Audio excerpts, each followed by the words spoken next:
What's up, everybody, and welcome back to the channel. And today, we will be covering more unsettling true stories. These are a lot of fun to make, so I'll keep making them as long as you keep watching them. So let me know down below if you'd like to see more. And also, if you're new here, consider subscribing to the channel. It's the channel's goal to be at 250,000 subscribers by the end of the year. So consider subscribing. Alright, now, let's get into the first story. Were people living in my attic? I am on a throwaway account. This is for my safety. You'll find out why soon. To start the story off, I'd like to say I'm not a believer of the paranormal, which could be applied to some of the details if you are an avid believer. Some disclaimers are, my area is a pretty dangerous area. A lot of gangs and stuff live here, and a lot of crime happens. My garden is surrounded by fences. The back one leads to the main road. I suffer with audible and visual hallucinations. I've been living with my dad for around 3 years now. I have pretty intense mental health issues, so I don't know if I'm being delusional and/or detaching from reality. My house is relatively outdated. We have heating that is controlled by a big flame in the center of the house that transport heat through the vents. And the majority of the house is made from wood. The floor is the stairs, which are extremely loud, and creak a lot when you walk up and down them. We have 3 rooms upstairs, all connected by one hallway. And in the middle of that hallway, the entrance to the attic is on the ceiling. My father's door is directly across from mine, and the bathroom door is opposite the stairs banister, or railing, or whatever you want to call it. In between both of our rooms, remember that. It started off as me hearing noises, rustling around in the attic, but I figured that a bird had got stuck up there. That has happened before, and the majority of the noises were in the morning, after I wake up, and before I go to sleep. The normal times are around 7 to 9 a.m. and 10 to 11 p.m. I asked my father, and he had thought the same, so I shrugged it off. Around 2 to 3 months ago, the noises are becoming more consistent and common. But again, I shrugged it off and drowned it out with music or YouTube videos whilst on my computer. I wouldn't let my paranoia get to me until one night. I had woken up around 3 a.m., and I could have sworn that I heard footsteps above me. I heard them moving across the attic floor. I could hear where the noises were coming from, and where it was located in the attic. I ran into my father's room to wake him up.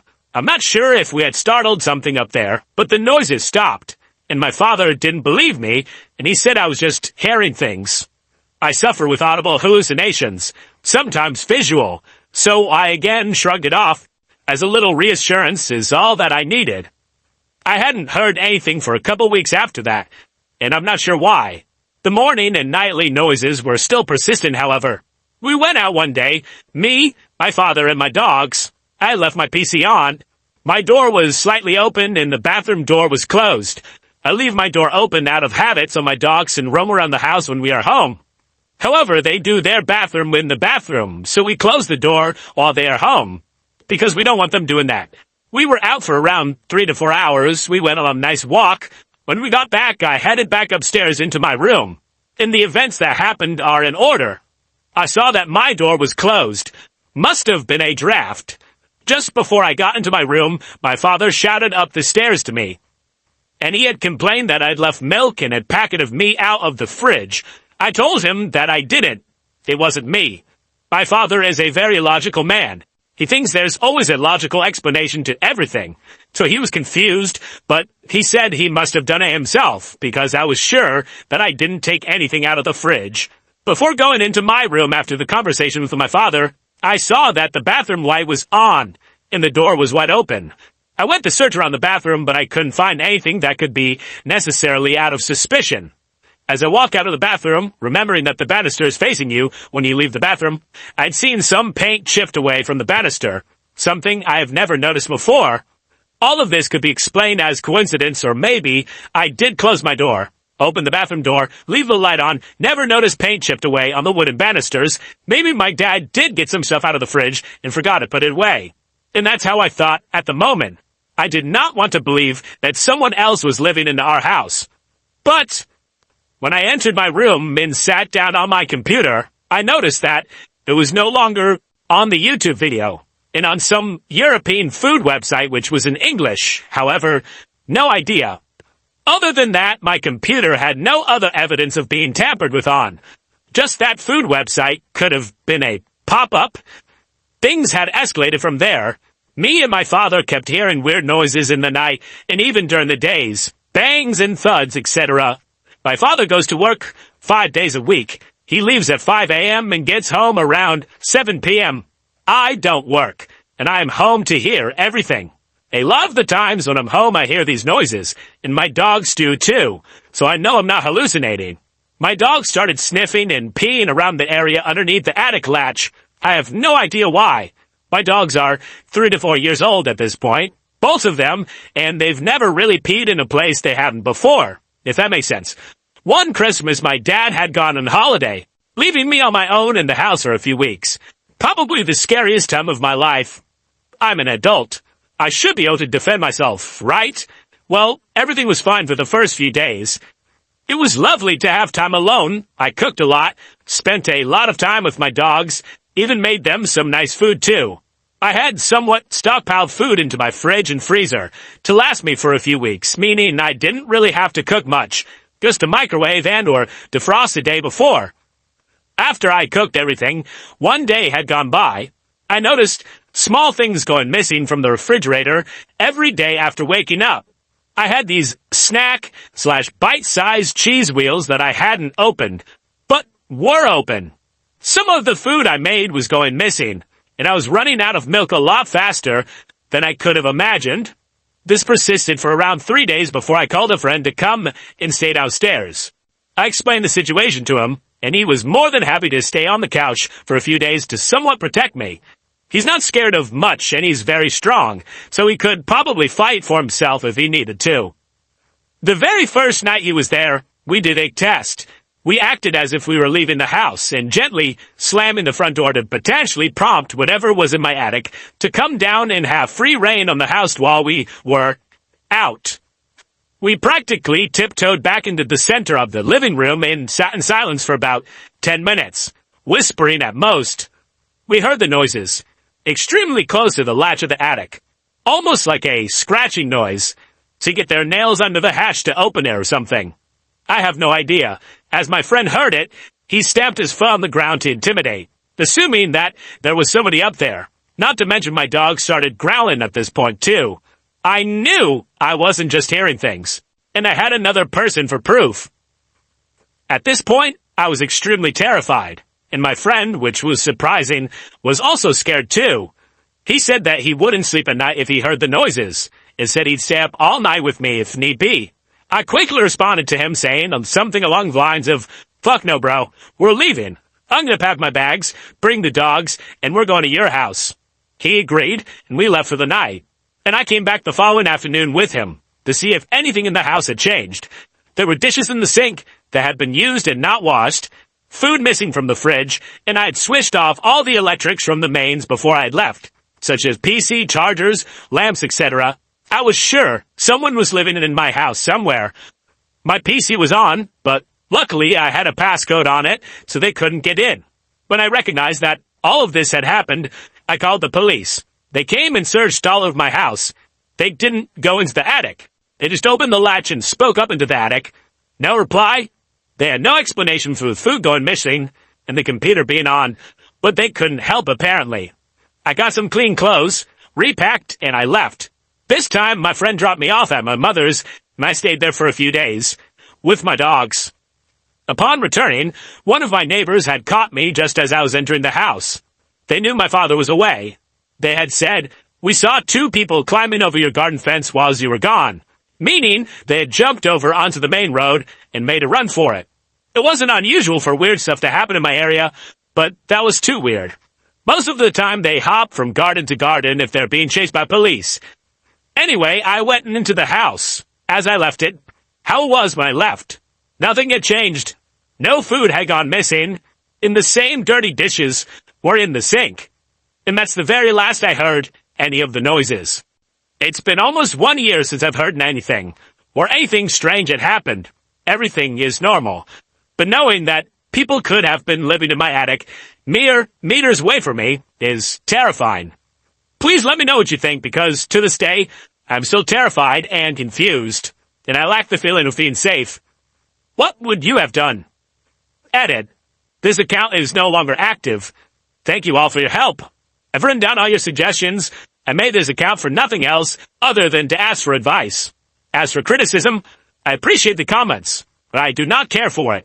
I'm only here for advice on this specific story. I know what happened, and whether or not you believe it is your choice. Thanks again. Goodbye. Scary sleepover story. I've always been good friends with my one cousin, Cole, who's the same age that I am. The two of us were not quite inseparable, but we always did get along very well together, and were often found together, both in school, as we always wound up in the same class together through elementary school and outside of it. When we were 12 and in the 6th grade, I was hanging out with Cole on a Friday afternoon around the later part of May, and we were psyched at the start of the weekend. We'd wound up at his house since he didn't live too far away from me. At one point, my mom called to say that our grandpa was in the hospital. While the issue with our grandpa wasn't expected to be life-threatening, he was being kept at the hospital overnight for observation, and both my parents and Cole's were planning on staying with him and Grandma at the hospital. Since my mom and her sister were the two of their siblings who lived close by, I was told that I was given the okay to stay at Cole's house for the night, with Cole's 15-year-old brother Hunter being in charge while our parents were out. This was fine by us. I got along well enough with Hunter, and he was never that bossy older brother or cousin that some of my other friends said they had to put up with. We ordered out for pizza, enjoying goofing off as boys their age tend to do. At around 9 or so, there was a knock at the front of the door, and Cole went to answer it. Al was a bit curious as to who it could be at this time of night, and so I watched from a ways back. At the door were two older guys. They said that they were from the city and that they were investigating reports about the water pressure supposedly being bad in the neighborhood. They asked Cole if his parents were home, and when Cole said they were unavailable at the moment, which we were told to save strangers if our parents weren't home, the guys started asking a bunch of questions about how the water pressure was in the house and if they could come inside to check. Hunter came over at that point and politely told the guys that the water pressure was fine and perhaps they should move on to check on other homes in our neighborhood. The guys seemed reluctant to leave, but turned and walked away after Hunter started closing the door. After the door was shut, we looked at each other and shrugged, but didn't think too much of it after that and went back to goofing off. Eventually, we decided to go to bed. Cole and Hunter shared a bedroom, and we all agreed that I'd sleep in there with them, rather than me hitting the sack on the couch or something like that, so that we could talk while we fell asleep, and Hunter grabbed a sleeping bag out of their camping supplies for me. When we got into the bedroom, they stripped down to their briefs, and I remembered Cole had mentioned to me once a while back that they had started sleeping in just their underwear. Since I hadn't originally planned on staying that night, I hadn't brought anything with me from home so far as overnight stuff, but since I wasn't in the mood to sleep in my clothes, I stripped down to my briefs as well. Though I felt a bit embarrassed, even though we were all guys there, I knew they wouldn't say anything or be judgmental. They climbed into their beds, and I quickly called into my sleeping bag. And after talking for a while about random stuff, we eventually fell asleep. Early the next morning, I got up because I had to pee, and so I quickly got out of my sleeping bag and went and did my business in the bathroom. On the way back to the bedroom, I heard something in the family room, which was on the opposite end of the house from the bedrooms, in particular bathroom I was using. I didn't pay too much attention to it at the time, thinking it must be either Cole or Hunter, until I got back into the bedroom and realized that both of them were still in there. Trying not to panic, I woke them and told them that I thought someone was in the house. They quietly followed me. In the moment we walked into the family room, we saw the two guys from the night before were there. Then it was rather clear they were robbing the place. One of them started moving towards us as he pulled out a wicked-looking knife. The three of us promptly raced to the front door, somehow managed to get in, and unlocked it and opened, and we fled outside. As luck would have it, a cop was driving by at that particular moment. We quickly flagged him down and told him about the two guys in the house. The cop called for backup, and within a couple of minutes, several other cops were there, and they proceeded to enter the house. And after some searching, they caught the two guys. The cops figured out that the two guys must have entered from a window in the laundry room at a broken latch, and had probably targeted that house because, while it wasn't empty, they probably realized that there were no adults there and figured that if we discovered them, we would be more easily dealt with than adults. To add insult to injury, while we were raiding outside while the cops searched the house, both to get the two guys make sure that there were no one else with them, some of the neighbors came out to see what the commotion was about. And this included some kids who went to the same school as Cole and me, including a few who were in the 6th grade class with us. It was during that time that the three of us realized that we never had the chance to get dressed. So, just like in stereotypical Nightmare, we had to stand outside in full view of everyone in just our briefs, for what seemed like forever, before being allowed back inside. When we went back to school on Monday, Cole and I had to put up with more than just a bit of snickering, stares, and ripping for the next few weeks until school ended for the summer. One of my mom's neighbors is a psychopath. This happened in October of 2019. I just came across the photos on my phone, but I don't know if I should upload them. So it was a weekend, and I figured it would be a good idea to go out of town for a day and introduce my girlfriend to my mom for the first time. She lives out on the plains on 40 acres. The house and land are a quarter-mile off the road into the field, with our long driveway dividing the land of two neighbors. We arrived around noon, and my brother and his wife also happened to be out there visiting that day, so I introduced the girlfriend to everyone and all the dogs. I noticed that the loudest and most obnoxious dog, the beagle, didn't come greet us. And my mom explained that the previous night, she went to grab something from the truck, and on her way in, the dog had darted out the door and ran off into the field, and he still hasn't come back. This isn't all that uncommon for a dog to run off in the night and come back a couple days later. Later that day, my mom recalls that her and my nieces were woke up around 1 a.m. to all the dogs howling and barking non-stop, just going nuts. Eventually, they stop, and everyone goes back to sleep.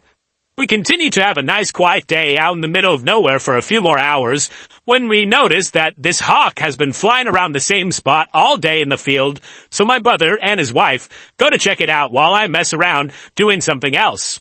A few minutes later, my brother comes back and tells me he found the missing beagle, but something is wrong. I should go check it out before telling my mom. I follow my brother into the field expecting to find a dead dog. As we're walking, I see a spot of blood and think that it was probably coyotes. He shows me a trail of blood that leads to a larger puddle and another trail. The dog seems to have been dragged around some. That trail led to an area in the field where the dog lay. As soon as I saw the dog, something looked wrong about the scene. All the plants around him were trampled, and something looked different about him. I took a few more steps and realized that he is missing skin. This wasn't just a few bits missing from a fight or birds picking at him, though. The only fur or skin left on him was his head, tail, and paws. With very distinguished straight lines, he had been skinned. Some sick person had killed, skinned, and taken the pelt of our dog in the middle of the night, only a couple 100 feet from the front door. Of course, we called the cops. They took 2 hours to arrive and took pictures.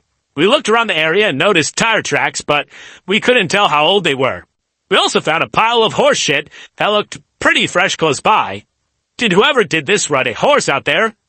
To this day, the cops have never followed up with anything, and nothing else has happened yet. Nature cams were installed, and fences have been mended, so dogs can't get out, but we still have no idea who did it. I came across the pictures on my phone today, and can't seem to bring myself to delete them. Skinwalker story.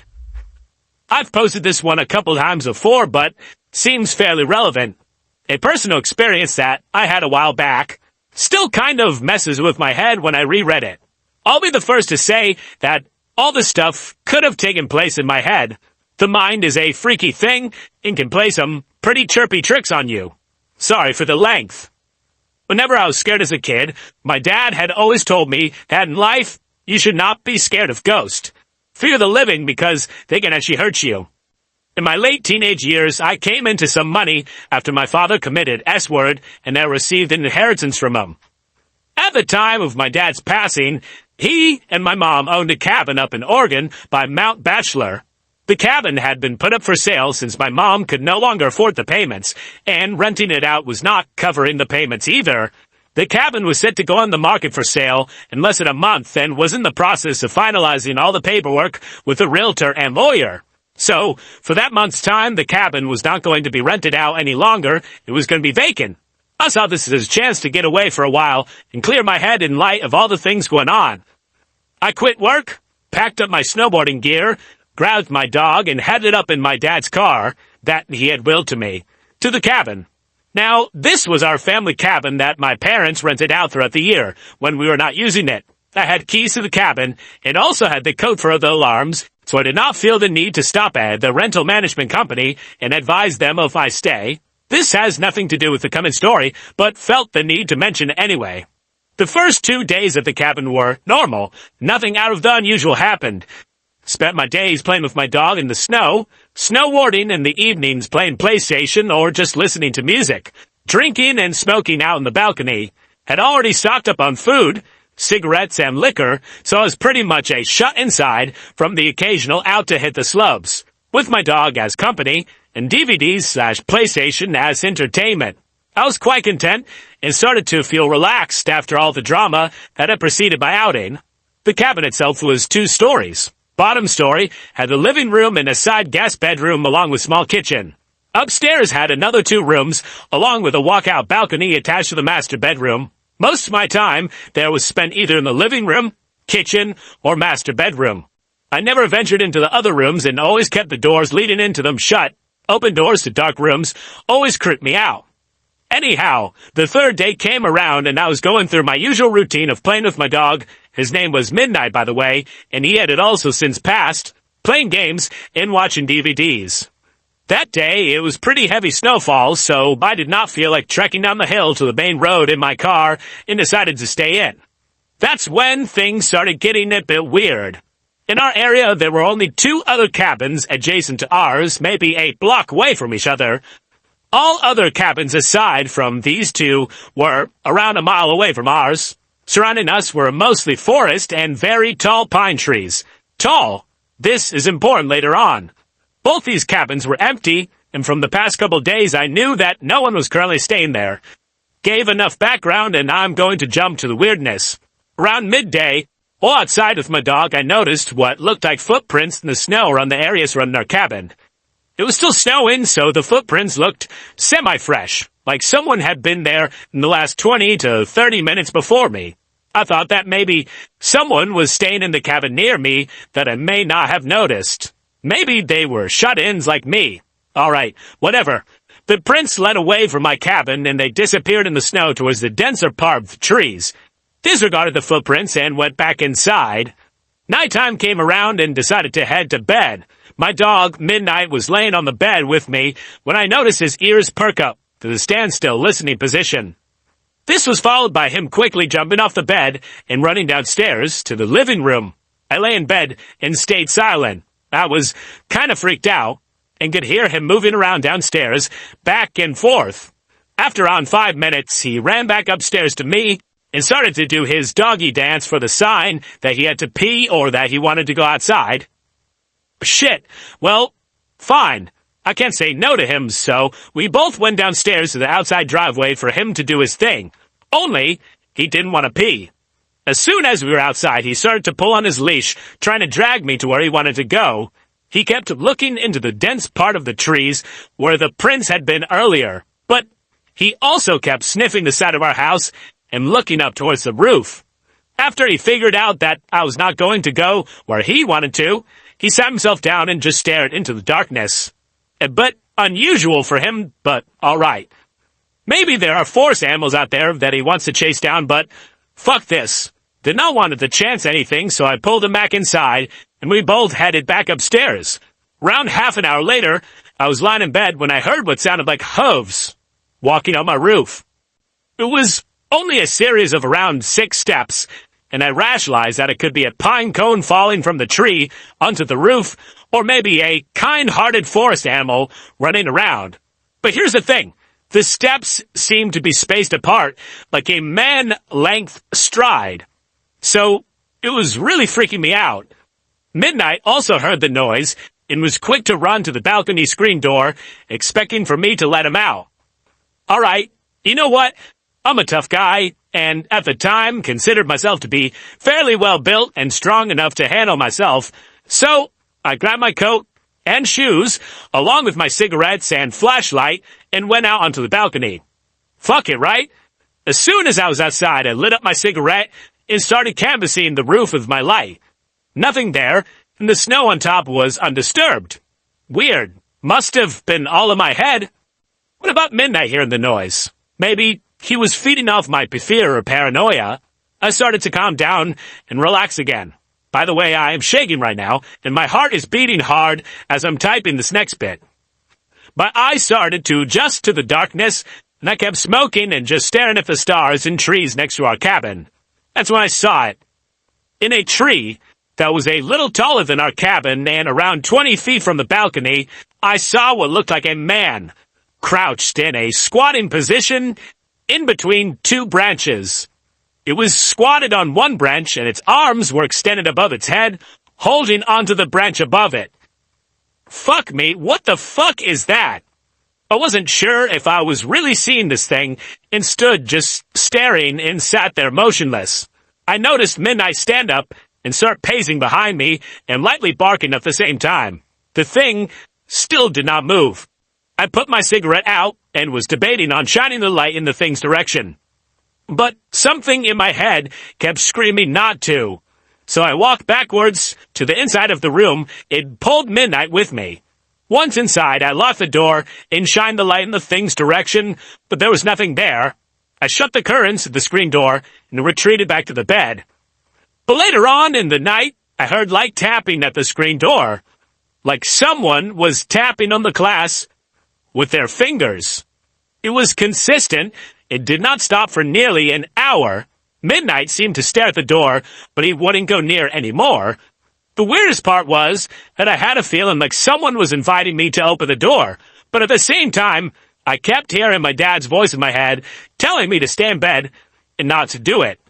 I listened to my dad's voice and just stayed where I was, passed out eventually, and woke up in the morning, and everything was normal. The rest of the week I spent there was non-eventful, and nothing out of the ordinary happened. I totally admit that it could have been all in my head. A lot of stuff was going on at the time, so I was pretty fucked up from all the drama. Edit. Getting more replies on this one again. So, to answer some questions. 1.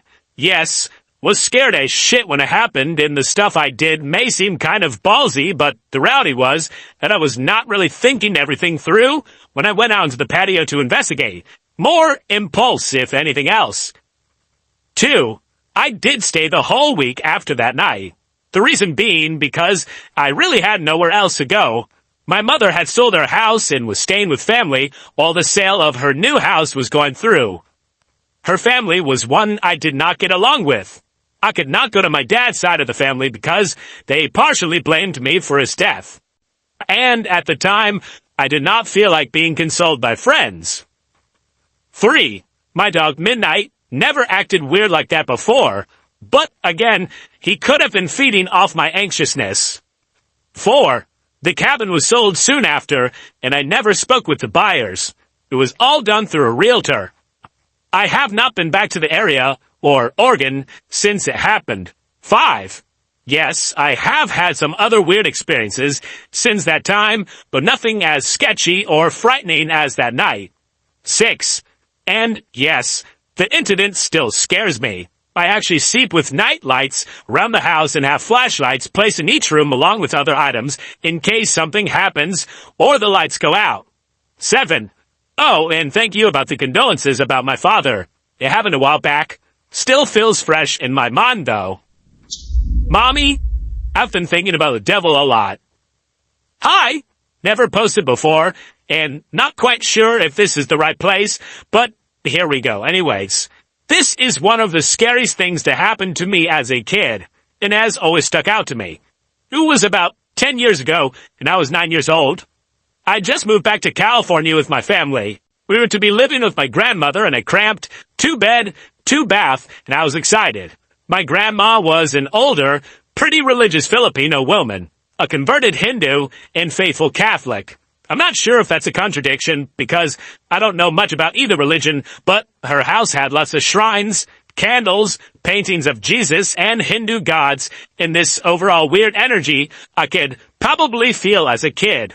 It's important to note that I now consider myself a very open person. Someone who may unknowingly attract these sorts of occurrences. This may not be important to the story, or maybe so, I'm not entirely sure. But as a kid, I would hear music and voices whispering to me, as well as smell strange things when triggered by certain words. At the time of this event, this was something I was used to and knew about myself. Because of this, I had some interest into Wicca and the occult. Not as much as I would later have because I was still a child, but enough to often sit on the floor of my aunt's dimly lit and craft room and look at her books on witchcraft. I don't know when and why, but around that time, I began to have super strange, frequent, and all-encompassing thoughts of the devil and demons. Like it would always be running through my mind, and I would comfort myself by remembering to recite some of the Hail Mary my mother had taught me. My aunt's room had a really creepy, suffocating feel to it.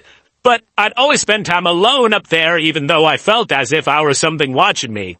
I could place the energy, gaze, I guess, coming from in front of her closet. My aunt is mentally ill, and at the time was not on meds, so her room was filled with stuff, but especially the closet. It was always open, about a couple feet or so, with lots of her things kind of stuffed in and falling out. And it was always pitch black on that side of the room, especially in the closet from what I could see. I slept up there with her and was so jumpy and afraid all the time that I couldn't even shower by myself. One night, my aunt goes out with my mother, my little brother, and I go to sleep on her bed. I remember I was so afraid, and I couldn't stop staring at this creepy, green fairy thing that my aunt had hung from a string near her bed. It always seemed to sway, and I felt that when I looked in its eyes, it was sentient or something. I was in between my mom and brother, but sleeping the opposite way from them at their feet, staring at this space near the closet. I went to sleep, and in my dream, woke up. I sat straight up and felt such dread and fear I'll never forget. In the dream, I tapped my mom awake, and she looked at me in surprise. She said, "Ayana, you're bleeding." I then felt my nose and realized blood was dripping from it. Then my eyes, my ears, and my mouth. I got super freaked out and said, "Mommy, I've been thinking about the devil a lot." And something along the lines of how I couldn't stop and was really scared. But by the time I was done talking, she'd actually laid back and gone back to sleep. Then, in a moment of fucking horror, something was on top of me. It was dark and I couldn't see, but I remember thinking it was a little white man. It was sitting on my chest with its knees on my collarbones, growling, hissing, making terrifying noises while it was literally, and I mean literally, choked the absolute hell out of me. I was trying to flail my arms around, but I couldn't move. It lasted so long I remember thinking, oh my god, when will this end? Then, as suddenly as that, I awoke for real. I was laying on my back, breathing heavily, and feeling sore, in the exact same spot as the dream. Briefly, I thought, oh no, is this real? Will it happen again? So I lay in silence until I could muster the courage to turn and look at the closet. I felt absolutely horrified. The space was radiating the most intense, deep hate and evil I will never forget. It has stuck with me for so long.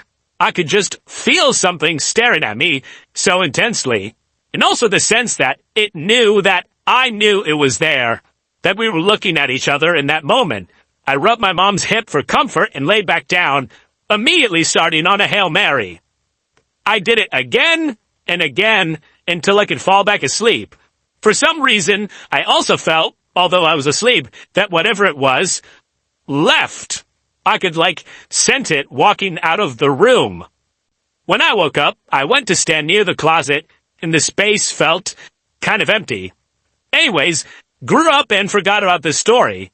Used to tell it to my friends for a scary laugh, but I've just finished my first year of college and moved back here for the summer, so it's been on my mind.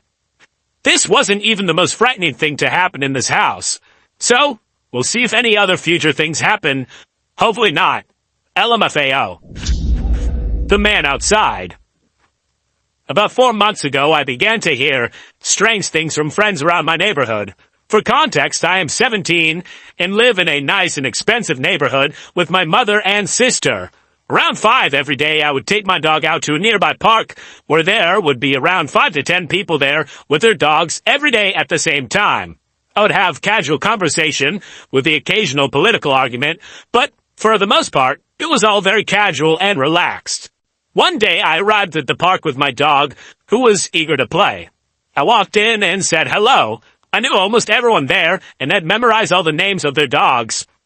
I walk into a conversation about strange occurrences that have been happening around the neighborhood. I hear first-hand accounts of strange and terrifying things that have been happening in people's backyards. I hear about someone who swears they say someone run through their backyard in the middle of the night. I hear someone say they walked out to their backyard to find a dead squirrel and human shit. I also hear about one guy who says he walked out with his dog into his backyard at night only for his dog to start frantically barking and cowering for no apparent reason. All these people live around 30 seconds away from me, so naturally I was interested and quite worried. I get home that day and talk to my mother about all this, and she tells me how she has been seeing many sketchy people around lately. At the time, I'd been given lots of homework from school, so I ignored it, hoping nothing would happen to us. A few weeks later, I am on Christmas break and have 2 weeks off school. I'm sleeping at 4 a.m. every day and playing a lot of video games. One night, I hear my phone vibrating. I got to check it and see that is my sister. I answer to hear her frantically telling me to come downstairs. I get up from my desk and run downstairs to see if everything is okay. As soon as I get down, I see both my cats and my dog staring out into my backyard and my sister standing back in fear. I run up to her and ask if everything's okay, knowing something is clearly wrong. She tells me in a vivid detail how she was doing work on her laptop when she sees our dog get up and bark at the window. She says that when she looked out, she saw a tall figure staring directly into the house. I immediately ran and grabbed the baseball bat and ran back to the window. For the next 30 minutes, my sister and I stared out into the pitch black in complete silence. As I clenched the bat, I thought about what could have happened. Could have been nothing. Could have just been an animal that my sister thought was a person.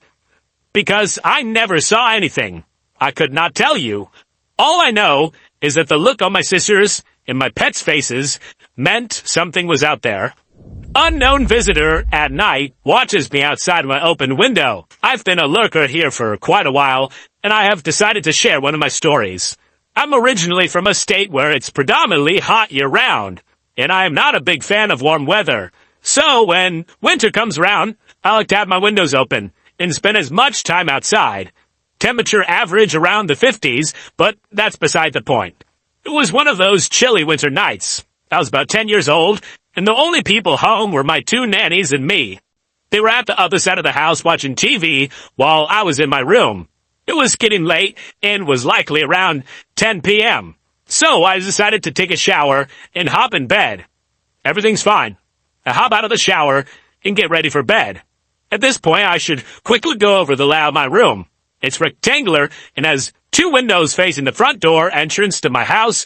From my windows, you can see a walkway to the front door, and the path is sort of gated in brick. Basically, you would have to enter the driveway, turn left, and walk down a path that leads to my front door. My bed faces one of those windows, and I can see all the way down the path. Both windows have a mesh screen. This is where things get scary. Like I mentioned earlier, I had the window facing my bed open to let the cold air in. My room was well lit, so it's hard to see anything through the window. However, as soon as I turn off the light, I see the figure of a man with his face pressed upon the screen. In that moment, I feel his piercing gaze. He's motionless and smiling. He had facial hair that looked as if his whole face was covered in fur, and the hair on his head was the same length. I briefly thought I was imagining this and was seeing something that wasn't there because of all the foliage outside my window. I'd taken a couple quick steps towards the window to get a look before I confirmed what I saw was real. This all happened in a matter of 10 seconds. I bolted out of the room and towards the room my nannies were in. The hallways in my house are narrow and long, and large windows face the entrance. I didn't dare look out. I reach the room my nannies are in, and I tell them what happened, and they just laugh. To be quite honest, it was a boy who cried wolf situation. I was always a prankster and a bit imaginative, so it was hard to take me seriously when I was younger. I had to beg them to check with me, and from what I can remember, they took it seriously. We get to my room, and no one's there. My window screen is left untouched, and the man is gone. I don't think they were totally convinced, and neither were my parents. I couldn't sleep in my room for days because of the incident, and nothing was done about it. My house didn't even have an alarm system, so there was nothing stopping this person from coming back. I'm still very disappointed in how things were handled, and I had no power over anything. I have no idea how long that guy was out there for, and if he was watching me undress and then dress myself after I showered. I remember how fucked up his smile was. It was menacing. I'm glad that I was not harmed by this man, and that this was his only visit. At least I hope. I stopped opening my windows at night, and I missed the cool winter air. So, creepy guy with your face pressed against my window screen, let's never meet. And, alright, that wraps up Reddit's Unsettling True Stories, Volume 2, or Part 2, whatever you want to call it. And thank you for watching. I enjoyed making this video, and if you want to see more of these Reddit's unsettling stories, or a different kind of branch of Reddit stories, or just creepypastas, or something like that, comment them down below, because I'm genuinely curious on what you guys want to watch. And, yeah, you're this far into the video, so like and subscribe, and, until next time, see ya.